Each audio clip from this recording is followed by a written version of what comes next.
Support comes from the Missouri Forest Products Association, providing more than 41,000 jobs in the production of wood pallets, railroad ties, white oak barrels, hardwood floors, and more.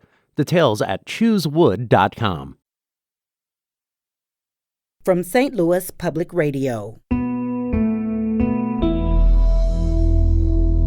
This is St. Louis on the Air.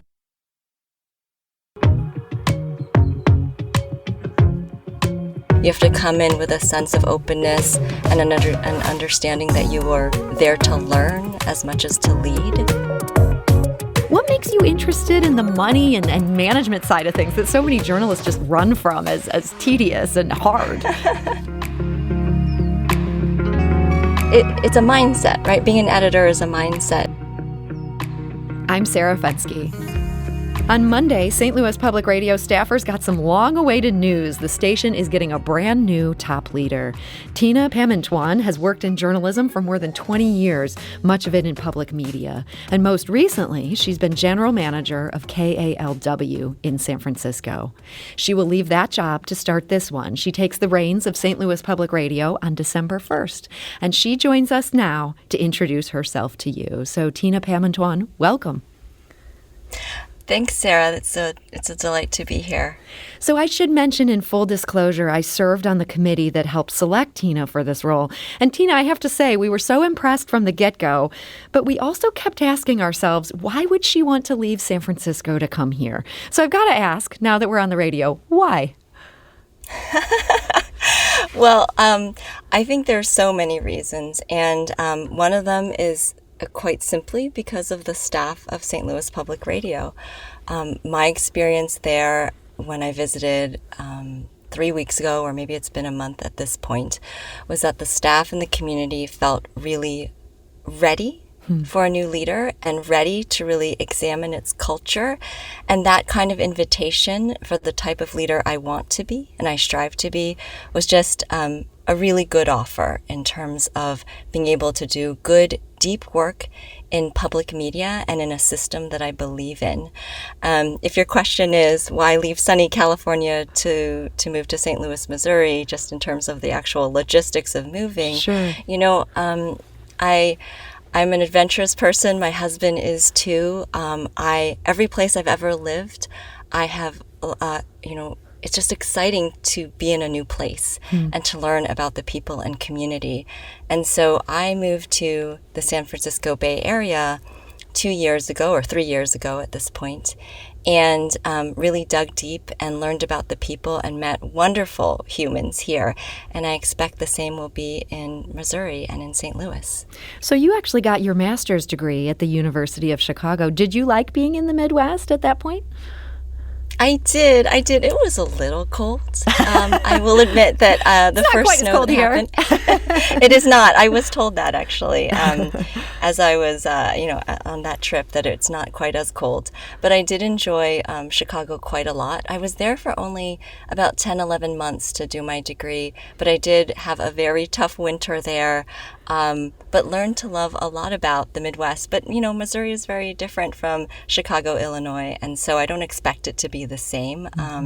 Each region and location is different. So I had that one experience, it's true, but I expect it will be different in St. Louis. Yeah, and I can promise you, if nothing else, we have Chicago beat on our winter. So more importantly, though, as you kind of referenced, you're coming into a station that's seen a lot of turmoil.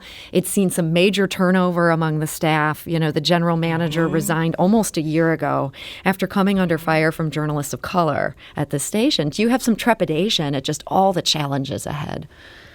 Sure. I think I would be foolish not to be daunted on some level, right? I mean, you have to come in with humility. You have to come in with a sense of openness and an understanding that you are there to learn as much as to lead.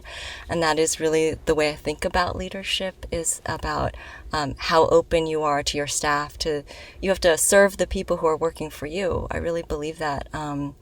And you have to be open to learning. And, I was a teacher. I taught graduate school for many years.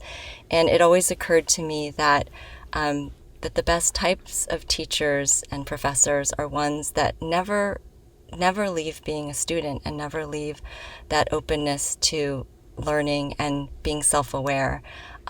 So that is the approach I want to take.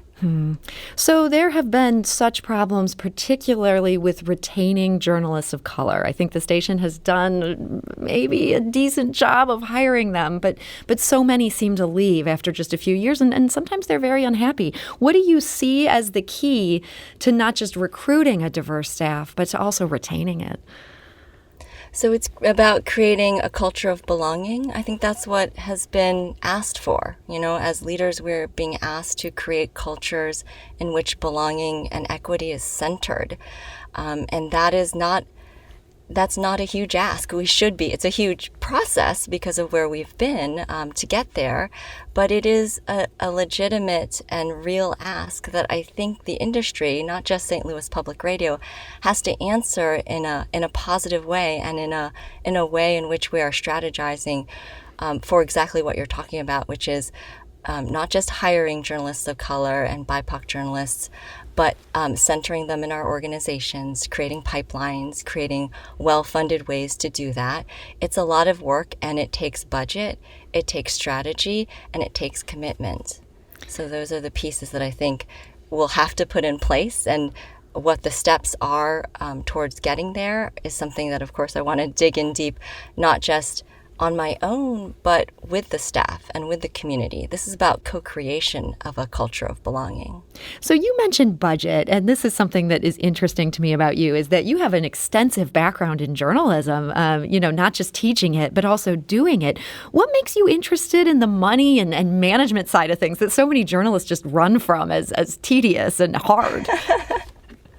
It is hard, right? But if you love the journalism, if you love the stories, and you want to keep them on air, and you want to keep them as journalistically sound as possible, there's just some of us that want to be able to support that, right? And so our way of doing that, our way of serving the industry is by, if we have the capacity and interest for it, in going to that quote unquote side, of being the people who are responsible for the financials and the strategy, et cetera. I love journalism. That's why I came into it. I love reading and writing, right? That was the core of it for me as a college student. And so now to be in a place where I can help support other people doing great work, like it's a gift, Do you think your background as a journalist informs how you'll deal with all these other things that are now going to be on your plate as you lead the station?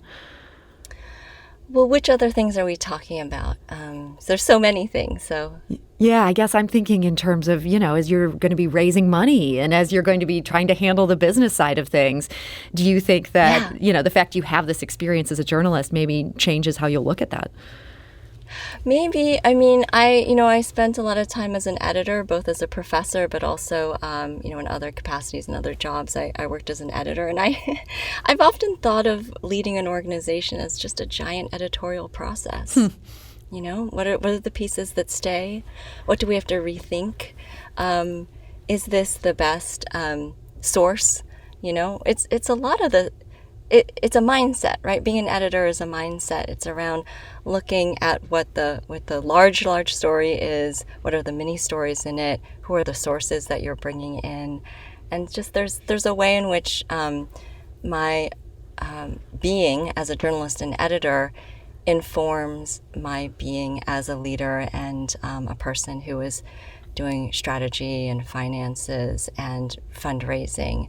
And I think it's around like having that, what our editors essentially, they're looking with a critical eye at the subject matter before them. And I think that's just the tool in a broad sense that I bring to the business side, if you will, of journalism. It also intrigues me that your undergraduate major was in philosophy. Do you feel like that course of study might also inform how you lead? I think so. I think what I took from philosophy was many things, but the well-defined question, which is at the core of philosophy, is something that I take with in every part of my life. But certainly it rings true for journalism, right? That I think we focus on answers so much. And what philosophy taught me is how to ask the right questions. So we're excited that you're going to be helping us ask those questions. We need to be asking those questions. I'm excited too. I am so deeply excited and also so deeply honored. I think that's really important to say that it is an invitation, and I am coming with an invitation to the staff and community too. So yeah. It's more to come, and a lot of excitement and enthusiasm. A lot of excitement, and you have a lot to do, I imagine, before December 1st. So I imagine that you've got to figure out where you're going to live in St. Louis. So many big questions on the table. I guess if people have ideas for Tina, let us know. We'll relay them. Oh, I love that. Let's crowdsource where I should live. I love it. I feel like the St. Louis on the Air listeners probably have a lot of good ideas about that. So we'll get on that as a show. Well, Tina Pamintuan, I just want to say we're so excited about you coming on board, and we thank you for joining us today. Thank you, Sarah. St. Louis on the Air is a production of St. Louis Public Radio. Understanding starts here.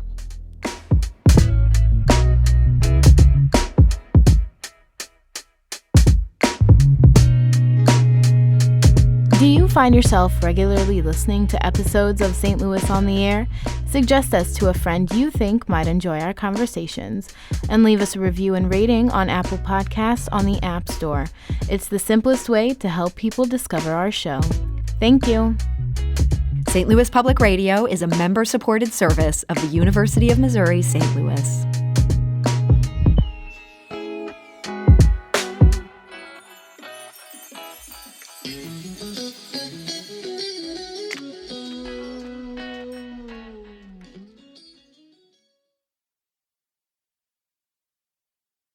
Support comes from Missouri Forest Products Association, committed to sustainable and sound conservation of the state's forests, which support more than 41,000 Missouri jobs, resulting in a $10 billion industry. ChooseWood.com.